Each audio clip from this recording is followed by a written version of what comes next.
Je vous fais un petit tour rapide d'une des chambres entrée de gamme, on va dire, du M Gallery de Buenos Aires, qui s'appelle The Brick Hotel, qui est dans le quartier de la Recoleta, pas très loin de Retiro, sur le quartier où finalement il y a à peu près tous les grands noms de l'hôtellerie, c'est-à-dire pas trop les boutiques hôtels, mais plutôt du Parc Hyatt, de l'Alvéar, du Sofitel, enfin des hôtels comme ça, et le Four Seasons juste derrière.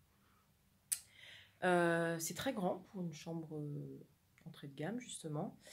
Et la comparaison s'impose tout de suite avec le Sofitel, vu que même si c'est des marques différentes, c'est le même groupe et qui sont à peu près dans les mêmes gammes de prix en ce moment. C'est-à-dire chambre avec petit-déj inclus. Au niveau de la surface, j'ai quasiment la même chose. Par contre, il y a déjà des détails au-delà du check-in super sympa, où on vous amène l'eau directement et le fait qu'il y ait, je sais pas, une expo d'art dans le lobby, ce genre de choses. Typiquement, voilà, une cafetière avec du café et du thé, c'est quand même la moindre des choses dans les autres. Enfin, je veux dire, les Ibis le font, je pense que le haut de gamme peut le faire.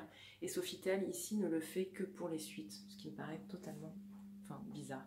On retrouve les produits Lanvin, qui étaient aussi au Sofitel Legend Cartagena, dont on vous a parlé il n'y a pas longtemps, et au Sofitel Arroyo pour les Espagnols d'Espagne.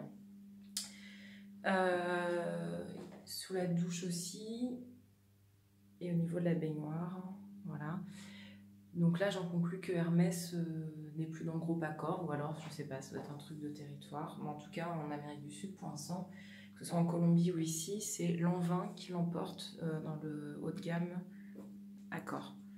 Voilà pour le petit tour. Je vous la fais rapide pour les rangements.